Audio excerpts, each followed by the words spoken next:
Don't forget who paid for your college, sweetheart. That's how it started.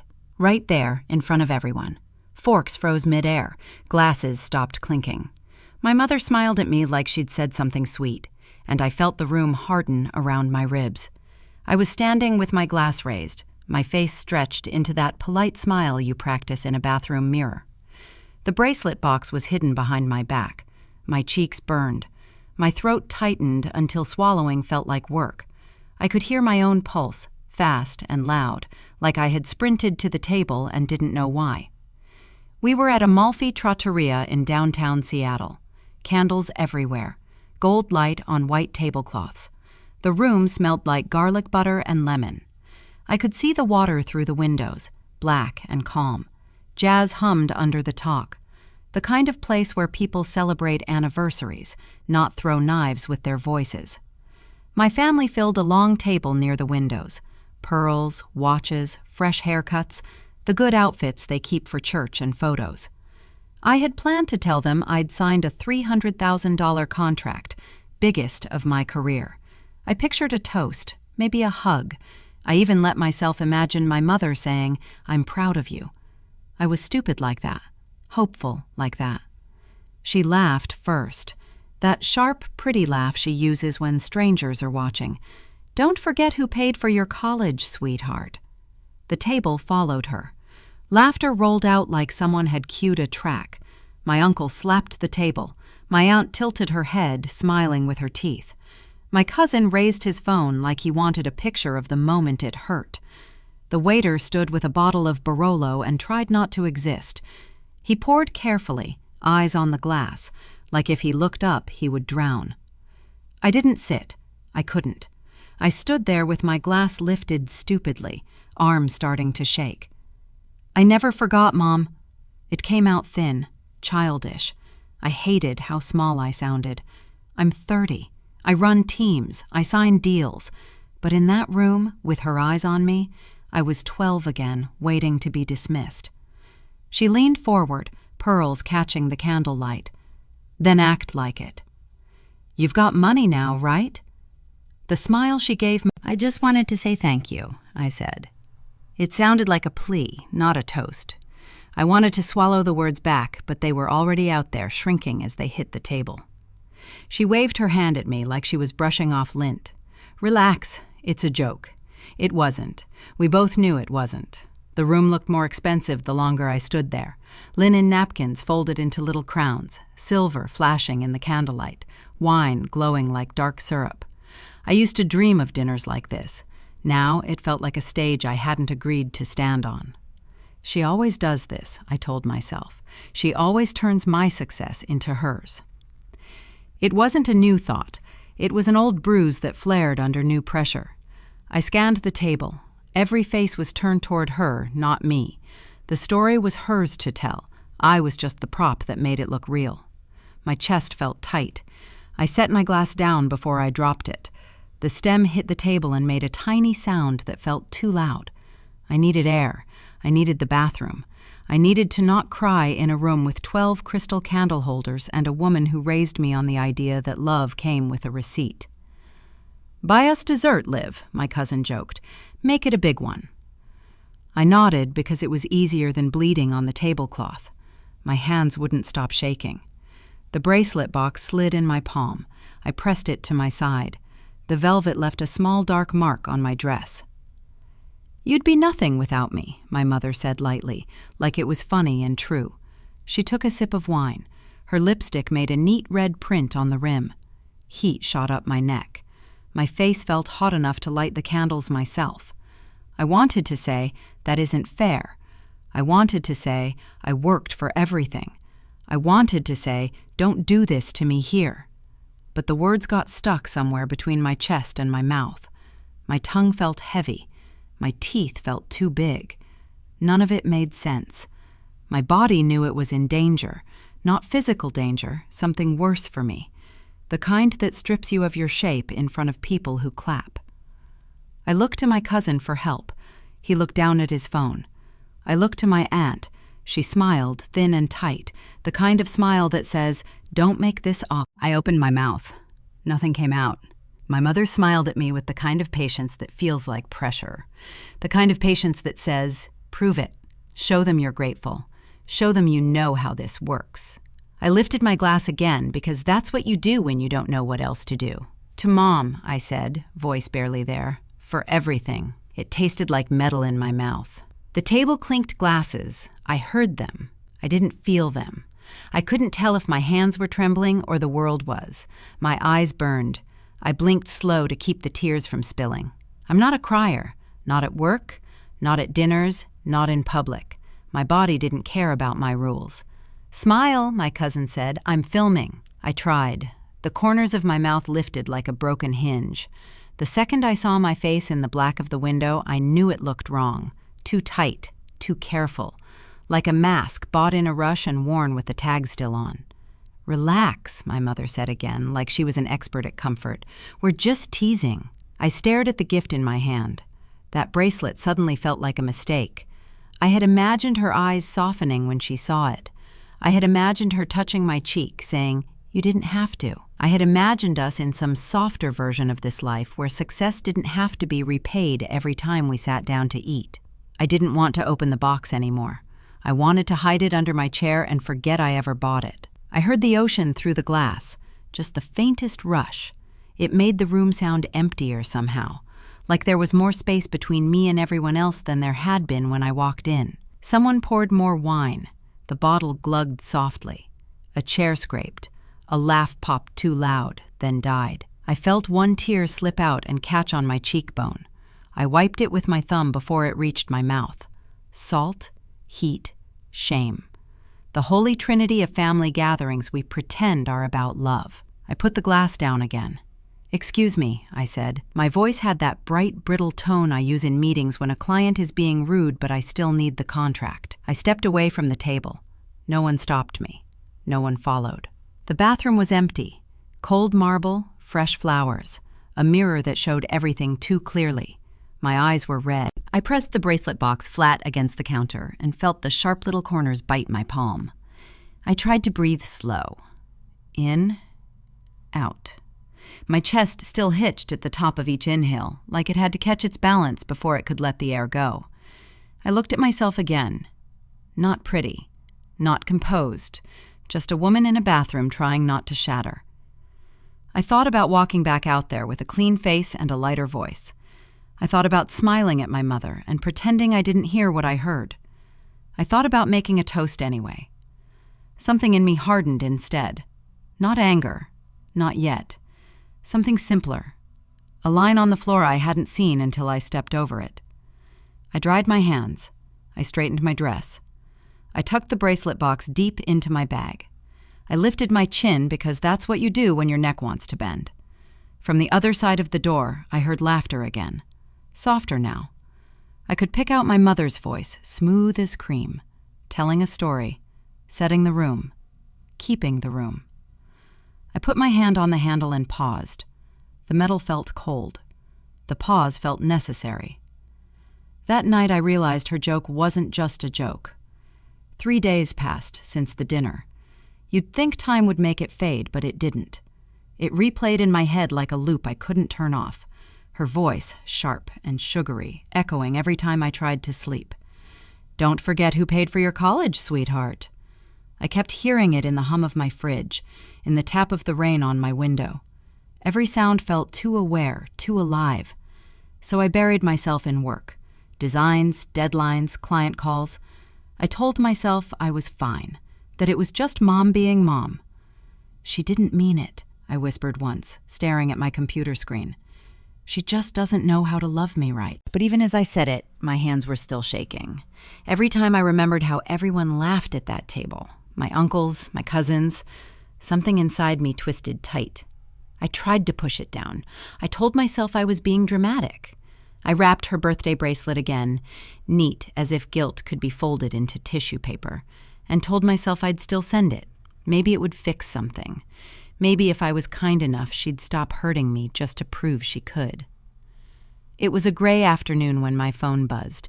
I was in the middle of sketching a layout, lines blurring from hours of focus. The screen said, "Unknown number." I almost ignored it, but something, I don't know what, made me swipe. A voicemail. I pressed play. "Hi, this is Julie from Chase Bank. We're just following up on your student loan account." My pencil slipped from my hand. Student loan? I blinked at the screen. Maybe I misheard. I replayed it, slower. "About your student loan account, we noticed new activity under your name." I froze. Under your name. Those words hit harder than I want to admit. My heart started pounding, slow at first, then fast enough I could feel it in my throat. I paid those loans off 6 years ago. I remember the last payment, crying in my tiny apartment, opening cheap wine, calling Mom to tell her I was finally free. She'd said, "Good, about time." That's all. I called the number back before I could think. "Hi, this is Olivia Porter. I got a call about a loan?" The woman's voice was calm, polite, the kind people use when bad news is normal. "Yes, ma'am.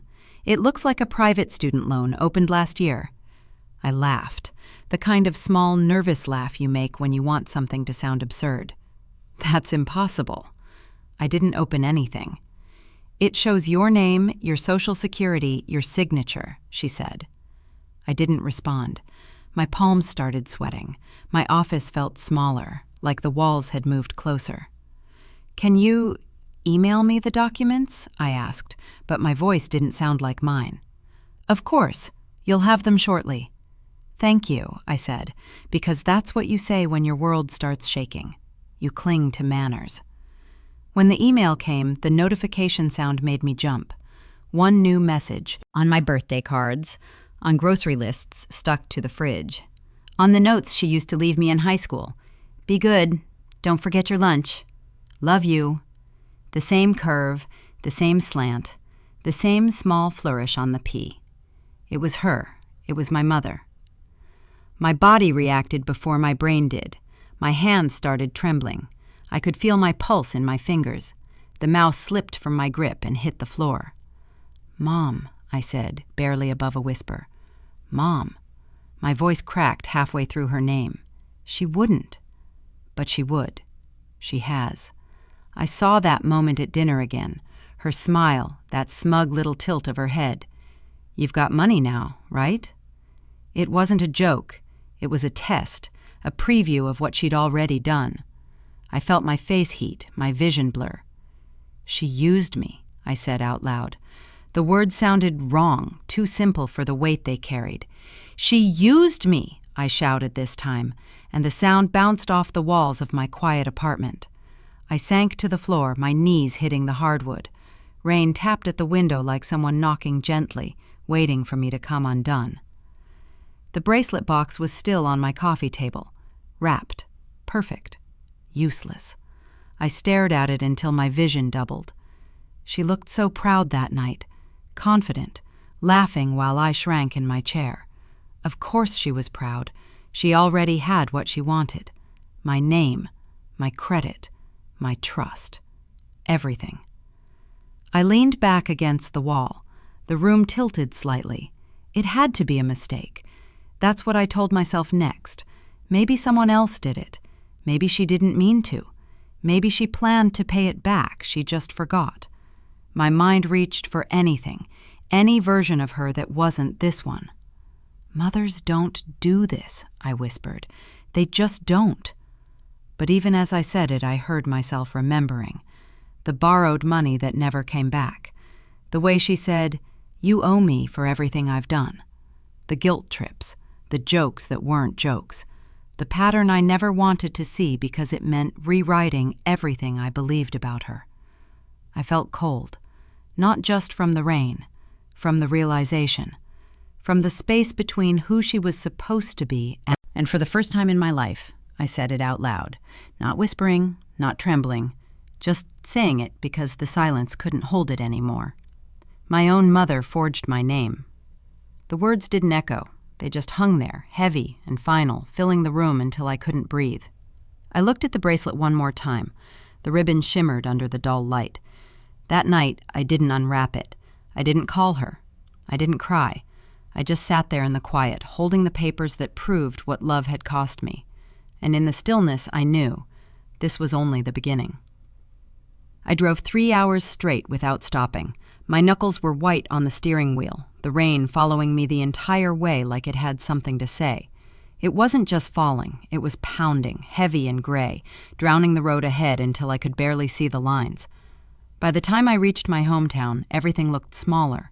The houses, the yards, even the streetlights seemed dimmer. I hadn't been back in almost a year, and still nothing had changed. The same chipped paint on the gas station sign, the same sagging "Welcome to Maple Creek" billboard. Only I felt different, like I'd outgrown the whole place, and it was quietly resenting me for it. When I pulled up in front of her house, my chest tightened. The porch light flickered, same as it always had, like it was warning me to turn around. The rain softened to a drizzle, but the air felt heavier. I stared at that front door, the one that used to mean home, and all I could think was, "Don't do this, just drive away." But I didn't. The folder sat in the passenger seat, a stack of proof that burned just to look at, the printed loan documents, her handwriting, curling and proud, my name stolen and signed by her hand. My palms were damp as I picked it up, my fingers trembled. "She has to explain this," I whispered. "There has to be something I don't know."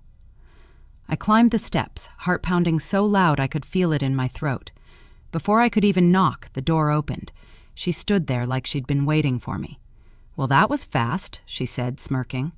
I froze in the doorway, rain dripping off my coat. "We need to talk." Her voice was casual, like we were about to discuss the weather. "Of course." The smell hit me first. She looked at it for half a second, sighed like I'd just asked if she'd borrowed a sweater. "Yeah," she said flatly. "So what?" The world went silent.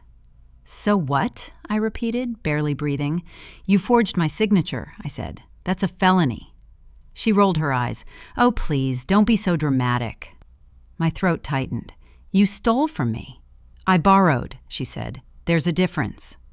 Her tone was sharp, but calm, the kind of calm that tells you they've already decided they're not wrong. "You'll make it back in no time," she said, waving her hand. "You've got your fancy job, your fancy apartment. You'll survive." I just stared at her. I couldn't even find anger yet, just disbelief. My mother, standing in her kitchen, talking about $150,000 like it was lunch money. "You used my name," I said, my voice rising. She turned to face me, eyes cold.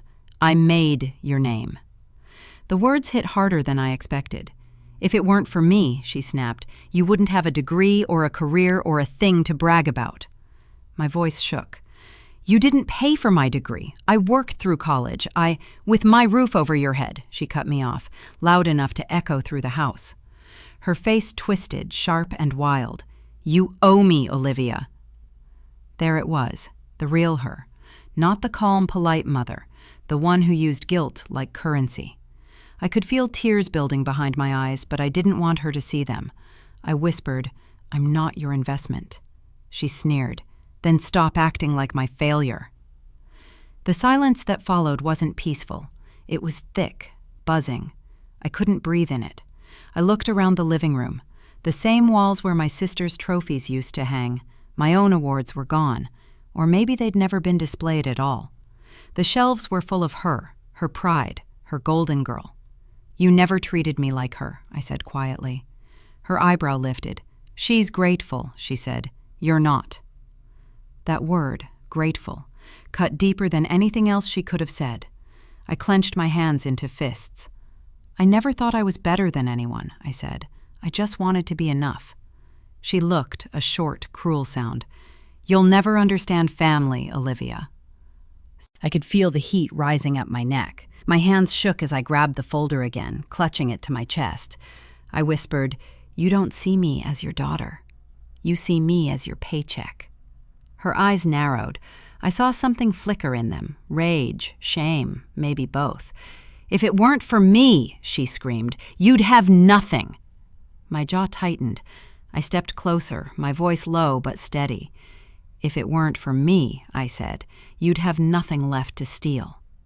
The air snapped between us. The words hung there, heavier than either of us could carry. Silence. The only sound was the clock ticking above the stove. Tick, tick, tick. Her breathing was heavy. Mine was uneven. She stared at me, lips pressed tight, then turned back toward the counter. Her voice was smaller now, colder. "Go ahead," she said. "Sue your own mother." It wasn't a challenge, it was a dare. The words hit like a slap. I couldn't move. I couldn't think. She picked up her coffee, stirred it slowly, like the conversation was done.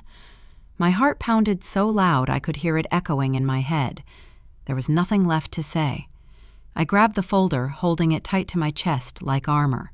My throat burned as I whispered, "You did this to yourself." She didn't answer. She didn't even look up.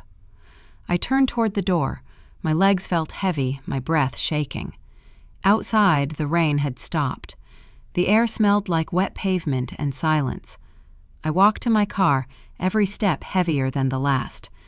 When I reached the door, I turned back for a second. She was standing at the window, watching me. Her face was unreadable, half shadow, half reflection. For a moment, I thought she might open the door, maybe say something, anything. But she didn't. The only sound was the click of my car door closing. I sat there for a long time staring at that house, the house I once thought was safe. My hands were shaking too hard to start the engine. I whispered it to myself, just to hear it out loud. She told me to sue my own mother. The words didn't echo, they just settled, heavy, final. And for the first time in my life, I understood what it meant to lose a parent. "She can't just do this," I whispered to myself. "She can't." But the words didn't sound convincing. The adrenaline that kept me upright during the confrontation was fading. And what came next wasn't relief, it was exhaustion, the kind that sinks into your bones and whispers, "Maybe you overreacted." I gripped the steering wheel tighter, telling myself the guilt wasn't mine to carry, but somehow it still was. By the time I reached the city, the clouds had turned pale and tired, same as me. I parked outside my apartment, leaned back, and let the rain tap against the roof. I didn't want to go inside. I didn't want to face the silence. That's when my phone buzzed, an unknown number. I ignored it. Then another buzz, a notification. Chase alert. Account temporarily suspended due to suspicious activity. My stomach dropped. I blinked at the screen, hoping I'd read it wrong. Suspicious activity? I opened my banking app. The numbers blurred for a second, and then my eyes focused. Frozen. Pending. Blocked. My contract deposit, the one I'd been counting on, gone. I felt the air leave my lungs. My hands trembled as I hit call support. After a long hold, a woman's calm voice answered, too calm for the panic flooding my body. "We're investigating linked accounts under your name," she said. "Linked?" I whispered. "You mean my mother's?" Silence. Then that professional tone again. "I can't disclose that, ma'am." I hung up before I screamed. My pulse was racing so hard I could hear it. Everything inside me felt like it was collapsing. When I finally got home, I dropped the folder on the counter and just stood there. The apartment felt heavier than it did this morning, like it knew what had happened. My laptop pinged. I turned to look, hoping it was a distraction. It was an email from my client. "Hi, Olivia. We noticed an issue with the payment routing. We'll need to pause until your bank sorts it out." Pause. That one word felt like a knife twisting slow. I sank to the floor. The tile was cold beneath me, grounding and cruel. The quiet hum of the fridge filled the room, louder than my heartbeat. "She didn't just steal my money," I whispered. "She stole my credibility." I remembered the smirk on the room tilted. "What did you just say?" "You owe her," he repeated. "She's your mom." Something inside me snapped. I hung up before I screamed. My hands were shaking again, worse this time. The betrayal doubled, not just from her, but from everyone who chose to believe her over me. I sat on the kitchen floor for what felt like hours. Everything sounded distant, muffled, like I was underwater. I opened my laptop again, scrolling through every transaction, every payment, every loan I'd ever paid off. I started marking dates with a red pen. Every dollar I earned, every lie she told, every debt she pretended was hers. I pressed the pen so hard the tip broke through the paper. "I'm not her victim," I whispered through clenched teeth. "I'm not her fool." But part of me didn't believe it yet, because she raised me to feel guilty for surviving without her. She taught me that love meant owing her forever. My hands shook. My throat went dry. My eyes burned, but no tears came. "You can't keep taking from me," I whispered again, and this time I meant it. I don't know what made me open that old drawer. Inside was a binder from college, thick, dusty, labeled records. Tuition receipts, financial aid forms, employment letters, proof of everything I built on my own. I laid it on the table, then slid her forged loan papers beside it. The difference was brutal. One side was my life, the other, her theft of it. My anger started to change shape. It wasn't wild anymore, it wasn't fire. It was something colder, sharper, resolve. I grabbed my red pen again, crossed out the fake signature, and wrote in the margin, "Not hers." Then again, "Not hers." Again, "Not hers."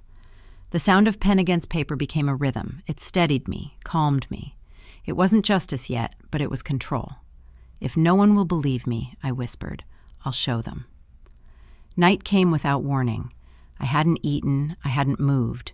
The only light came from my computer screen, reflecting off stacks of paper scattered across my counter. My mother's voice echoed in my head. "You owe me." I looked up at the window. My reflection stared back, tired eyes, hollow face, clenched jaw. "No," I whispered to the dark. "You owe me my life back." The words trembled out of me, quiet but steady. I thought about how every choice she'd made dragged me closer to this moment, the lies, the manipulation, the guilt, and how, somehow, I'd always let her. The tears came then, quiet ones, not angry ones, the kind that come when you finally stop pretending you're okay. When they dried, I started moving. I spread everything across the dining table, receipts, statements, screenshots. The apartment looked like a crime scene, and maybe, in a way, it was. One line from her still echoed in my head. "You'll thank me one day." I laughed softly, bitterly. "No," I whispered. "One day, you'll thank me." I grabbed my phone, opened my notes, and started typing. Names, family, colleagues, anyone who needed to see the truth, not for revenge, for clarity, for record-keeping, for survival. My fear didn't vanish, but it changed. It became something steadier, heavier, purpose. I looked down at the papers one last time, her handwriting, bold and careless. "You wanted to use my name," I said quietly. "Now everyone will know it." I gathered the documents, stacked them neatly, and closed the folder. "This time," I whispered, "I won't just survive her." My breath shook as I finished the sentence. "I'll expose her." And for the first time since the dinner, the silence didn't scare me. It felt like the beginning of some... I arrived 30 minutes early. The waiter recognizes me immediately, the same one who watched the disaster unfold last year. He gives a polite smile, half nervous, half curious. "Big night?" he asks. "You could say that," I tell him. I request the same table, center of the room, facing the ocean. Last time, it was a spotlight I wanted to escape. Tonight, it's my stage. I place a folder on the table, thick and worn from handling. Inside, statements, bank emails, screenshots, her handwriting. Next to it, a small silver USB drive, my proof, my weapon. The binder's label is simple, truth. My hands trembled just a little as I test the slides on the portable projector I brought. Slide 1, student loan statements marked paid in full. Slide 2, loan application, forged signature, my name. Slide 3, email confirmation from the bank. My heart beats harder with every click, but I don't back down. This isn't revenge, it's reclamation. I'm not here to destroy her, I tell myself. I'm here to stop her from destroying me again. At 7 sharp, the door swings open. Perfume, laughter, the sound of heels against tile. They arrive like a wave of noise, cousins, uncles, my aunt with her too loud laugh. And then her, my mother. Dressed in red, the kind that demands attention. Her lipstick matches, and so does the performance. "Olivia," she sings out, smiling wide enough for the whole room to see. "You look lovely." This must have cost a fortune. "It was worth it," I say, calm. "You deserve to be celebrated." Her smile flickers, confused, not sure if I'm praising her or cornering her. I keep mine steady. She doesn't notice the folder on the table yet. The rest of the family filters in, taking their seats. Same jokes, same smiles, same polite pretenses. But this time I'm not shrinking under the noise. I'm watching. Every expression, every glance. The waiter refills our glasses. The smell of roasted garlic fills the air. I wait until everyone has settled, until the laughter starts to rise again. Then I stand. "Before we eat," I say, raising my glass, "I want to make a toast." The table quiets. Forks pause mid-air. I meet my mother. The next slide appears. The $150,000 loan application, signed Olivia Porter. Same address, same Social Security, same handwriting, but not mine. But a year after I finished, I continue, someone decided to use my name again. Gasps ripple through the room.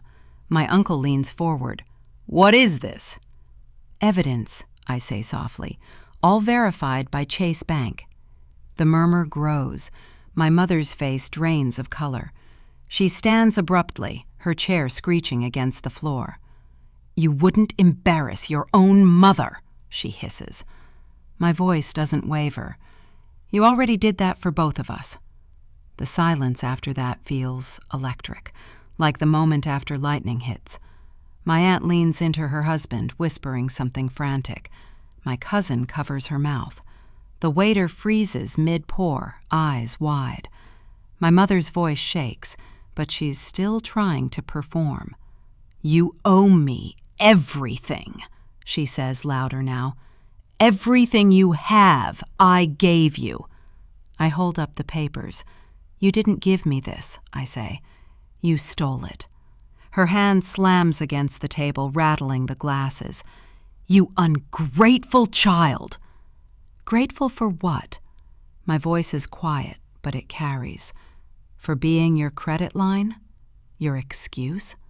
The whispers turn into silence. She sits again, eyes darting, realizing no one is coming to her rescue this time. Her control slips through her fingers like sand. My heartbeat slows, my hands still. The adrenaline fades into something colder. Peace. "I didn't do this to hurt you," I say softly. "I did it to stop you." I pick up a small box from my bag, the same one I brought last year, a diamond bracelet, untouched. I place it gently in front of her. "I bought this for you a year ago. That night you told me not to forget who paid for my college." I pause. "I never forgot, Mom." That's the problem. Her eyes glisten, but there's no remorse in them, only fury, embarrassment, fear. She won't touch the bracelet. I close the binder, slowly, deliberately. "This isn't revenge," I say. "It's record-keeping." Someone cough. I take a step closer, lean just enough for only her to hear.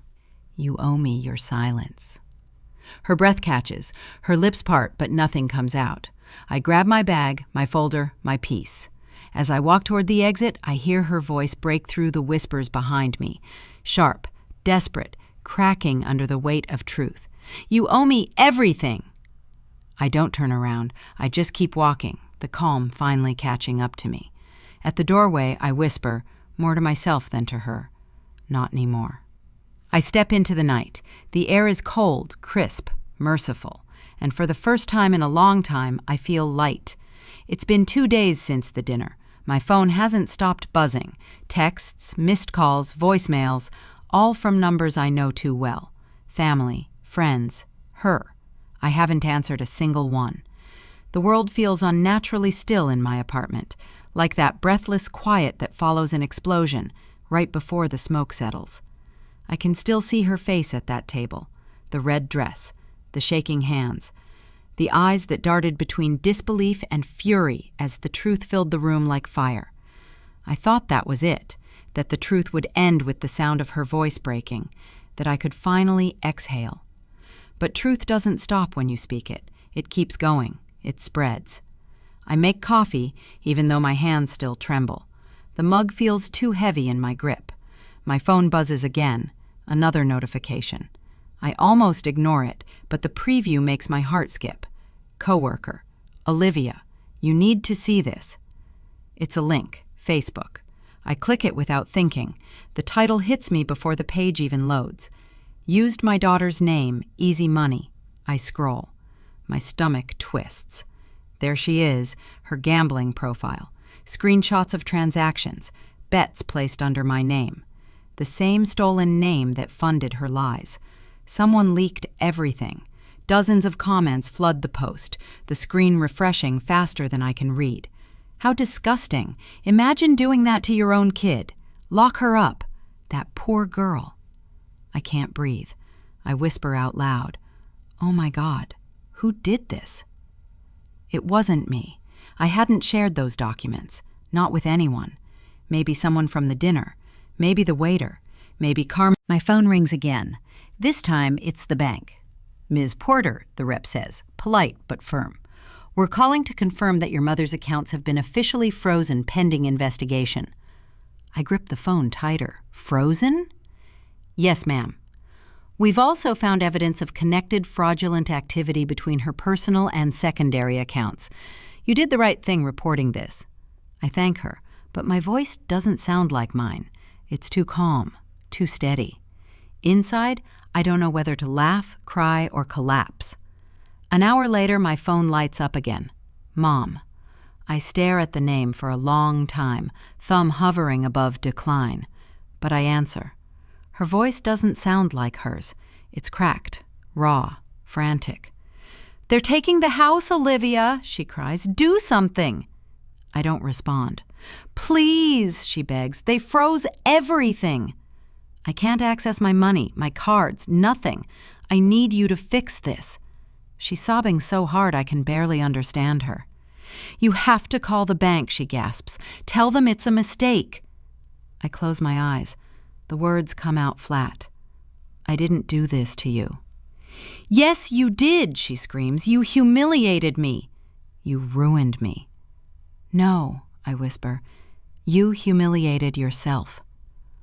There's a silence so heavy it feels like gravity itself. Then the line goes dead. I sit in the dark for a long time after that. The city outside hums softly. Car tires on wet asphalt. The hum of neon. The occasional siren in the distance. I should feel something. Vindication, relief, satisfaction. But all I feel is tired. She's losing everything. The house she flaunted, the friends she bragged to, the little empire of lies she built on my name. And I'm not celebrating. Because watching your own mother fall isn't satisfying. It's tragic. I never wanted her to be destroyed. I just wanted her to see what she did. But truth doesn't care about intent. It doesn't ask for mercy. It just burns until there's nothing left to hide behind. By evening, my family starts to circle. The texts roll in like a second storm. Uncle, you didn't have to take it this far. Cousin, you could have handled this privately. Aunt, she's family, Olivia. We all make mistakes. Not one of them says, I'm sorry she did that to you. Every message feels like a slap, a reminder that they'll always protect her version of the story, even when it's built on my ruin. They need their villain, and I play the part they expect, the cold, ungrateful daughter. But they'll never know what it cost me to stop being silent. I delete every message, one by one. When the screen finally goes blank, I feel lighter. The rain starts again outside, soft, steady, cleansing. I stand by the window and watch the city blur. The droplets hit the glass like punctuation marks, like the world is rewriting itself. I whisper to the night, you wanted everyone to see me as ungrateful. Now they see you. But the words don't sound victorious. They sound hollow. Vindication isn't loud. It's not even sweet. It's quiet, lonely, a kind of grief. Because when the truth finally wins, there's no applause. There's just silence where the lies used to be. Still, I find a strange peace in knowing it's out there now. untouchable, unspinnable. She can twist it, deny it, cry through it, but she can't erase it. For the first time in my life, the truth belongs to me and not her. My phone buzzes again, a new voicemail. Her voice is small this time, hoarse, trembling. "Olivia, please. I'm sorry. They're saying terrible things about me.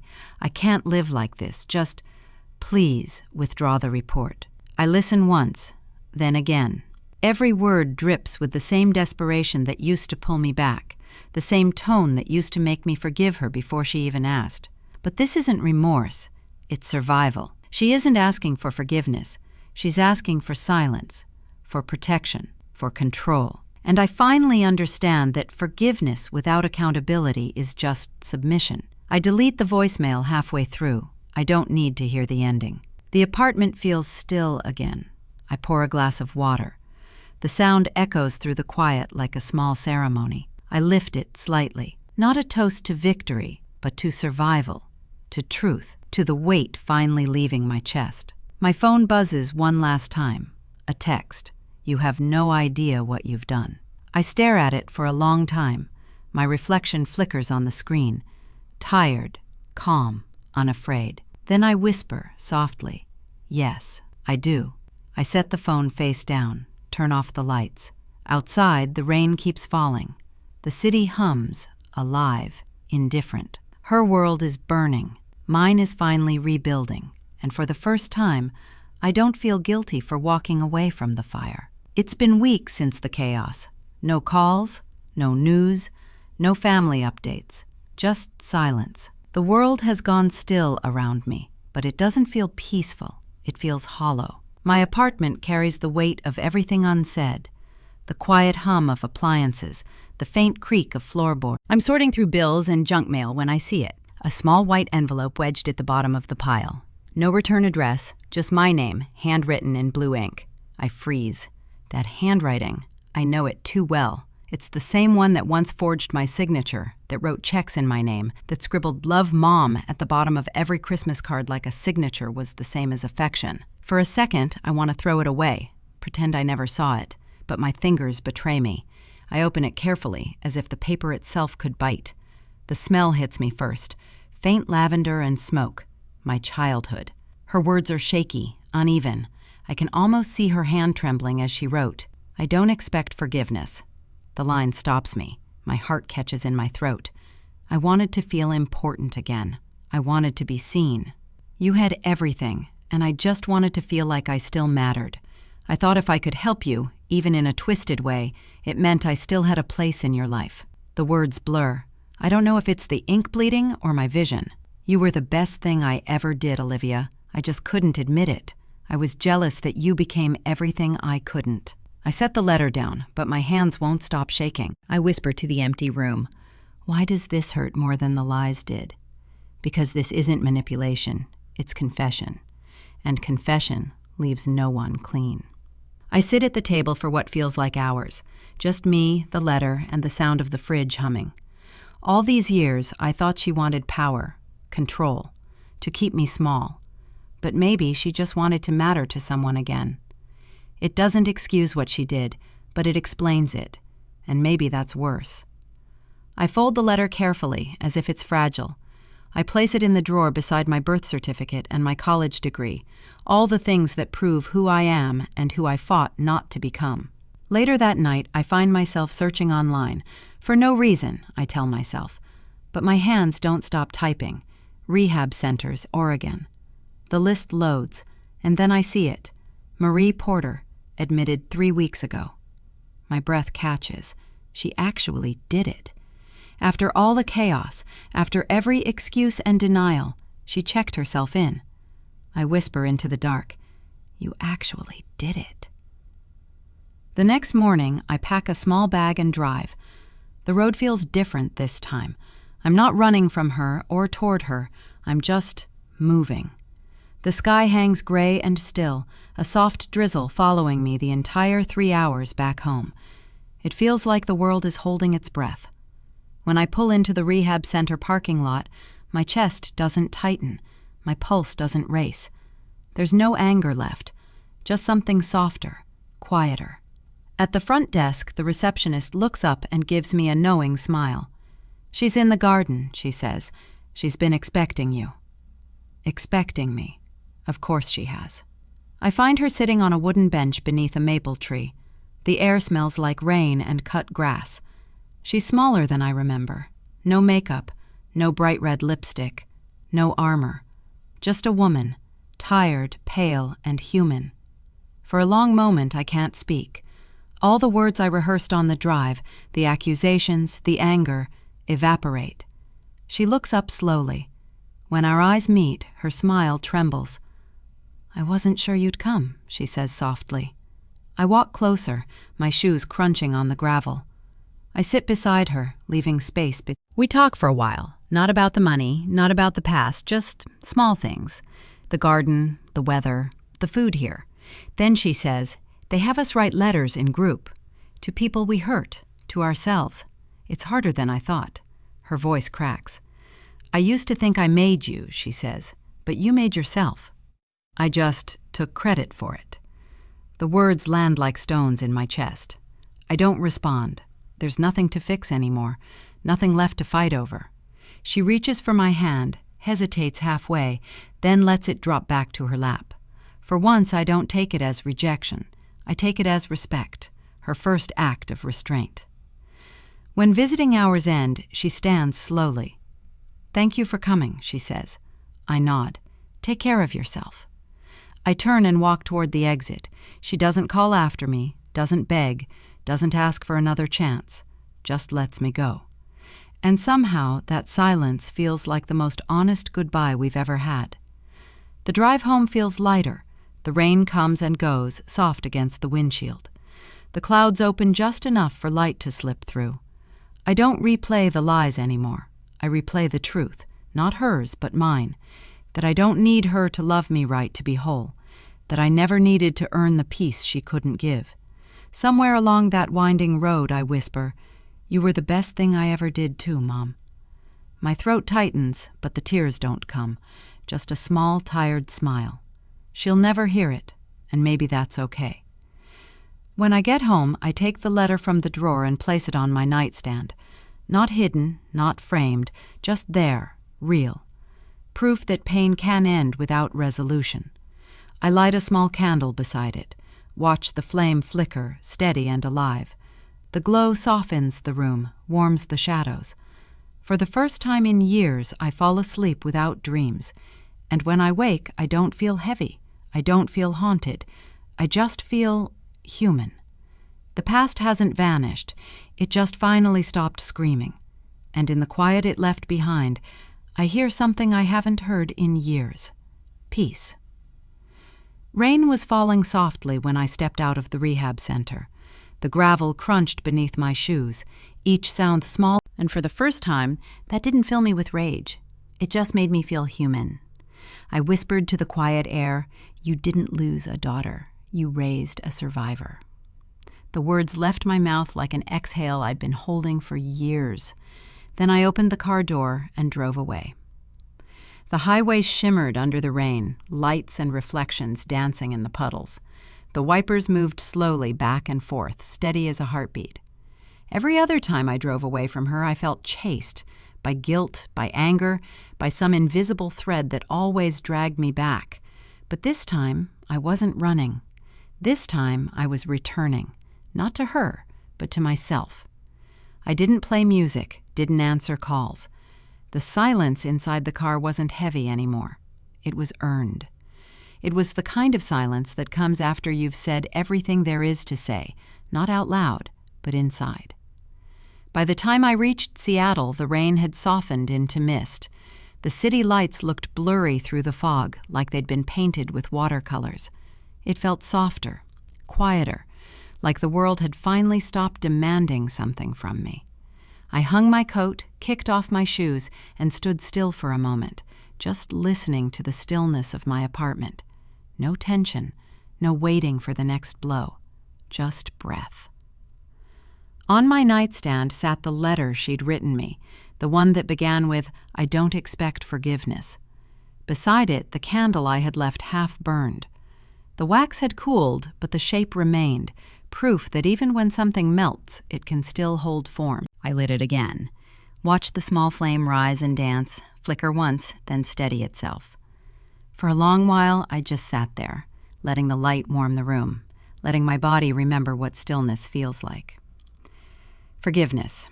I used to think it meant surrender, that it meant she won.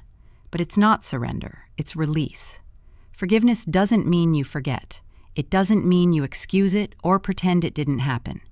It means you stop drinking the poison someone else poured for you.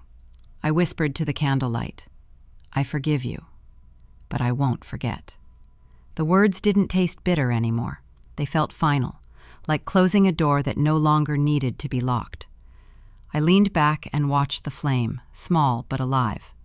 Maybe forgiveness isn't something you give to the person who hurt you. Maybe it's what you finally give to yourself. The bracelet box still sat on my shelf, the one I'd bought for her the night she humiliated me at that restaurant. Back then, it was supposed to be a symbol of gratitude. Now it felt like a relic of someone I used to be, the daughter who kept trying to earn love that should have been free. I picked it up. The metal caught the soft light, gleaming faintly. It was beautiful, but it was never for her anymore. It was the last thing tying me to who I'd been, obedient, hopeful, desperate to please. I walked to the window, opened the box one last time, and smiled. You taught me to hold on, I said softly, but I learned when to let go. I closed it gently and set it on the windowsill. The morning light hit it perfectly, and it glowed for a moment before fading into the gray outside. It wasn't goodbye. It was release. The rain outside grew heavier, tapping against the glass like fingertips. I opened the window and let it in, cool air rushing across my skin, carrying the smell of rain and new beginnings. My phone buzzed on the counter downstairs. Maybe it was her. Maybe it wasn't. I didn't check. For once, silence could answer for me. I poured myself a glass of water, not wine, not escape, just water. The sound of it filled the kitchen, steady, simple, honest. I lifted it slightly, as if to toast something invisible. I sat by the open window, watching droplets slide down the glass, merging, falling, disappearing. The city hummed below me, cars, laughter, life moving on. The kind of noise that used to overwhelm me now just felt right. I leaned my head against the frame and closed my eyes. The cool rain brushed my hands, and I let it. For the first time in years, I wasn't waiting for the other shoe to drop. I wasn't rehearsing what I'd say if she called, or defending myself against ghosts. No fight left, no fear left, just stillness. Sometimes healing isn't loud.